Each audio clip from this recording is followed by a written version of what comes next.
ജ്ഞാനായ സമുദായത്തിൻ്റെ ഏറ്റവും വലിയ ഒരു ഫംഗ്ഷൻ നീലംപേരൂർ പള്ളിയിൽ വെച്ച് നടത്തുകയാണ്. അതിൻ്റെ നീലംപേരൂർ പള്ളിയുടെ സാരഥികളും കത്തോലിക്ക കോൺഗ്രസിൻ്റെ സാരഥികളുമാണ് ഇവിടെ എത്തിയിരിക്കുന്നത്.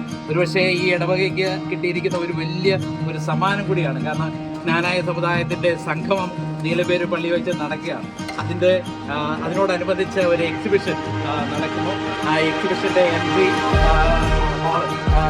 നാടൻ മുറിച്ച് ബഹുമാനപ്പെട്ട വിപിനച്ഛൻ ഉദ്ഘാടനം ചെയ്യും. നമ്മൾ അടുത്ത് കയറി കഴിഞ്ഞ് നമ്മുടെ എക്സിബിഷൻ്റെ ഉദ്ഘാടനം ചെയ്യുന്നത് നിങ്ങളുടെ ജനറൽ കൺവീനറും മറ്റുള്ളവരെല്ലാവരും ലിനു പരാത്തറിച്ച ലിനുവാണ്. അന്നേരം ലിനു നേതൃത്വം നൽകുന്ന ഈ ഒരു പള്ളിയിലെ ഒരു പ്രോഗ്രാമിന് ഔദ്യോഗികമായിട്ട് സ്വാഗതം പറയും. അല്ലെങ്കിൽ പാർവങ്ങളിലാണ് ഞങ്ങളുടെ എല്ലാ നമ്മുടെ ജനതറാണ്. ആ സ്നേഹവും വാത്സല്യവും ഞങ്ങളെയൊക്കെ കൊച്ചിലെ തൊട്ട് സ്നേഹിച്ച് വളർത്തി ഇന്ന് അച്ഛനൊക്കെ ആയിട്ട് ശുശ്രൂഷ ചെയ്ത് ഇങ്ങനെ ഇത് ഉദ്ഘാടനം ചെയ്യാൻ ഒരു അവസരം തന്നവർക്ക് ദൈവത്തിന് നന്ദി പറഞ്ഞുകൊണ്ട് ഈ എക്സിബിഷൻ വളരെ വിജയകരമാവട്ടെ. ജ്ഞാനായ കോൺഗ്രസിൻ്റെയും അതുപോലെ തന്നെ ഡ്രീം സെൻറ്റേഴ്സിൻ്റെയും ആഭിമുഖ്യത്തിൽ നീലംപേരൂർ സെൻറ് ജോർജ് ജ്ഞാനായ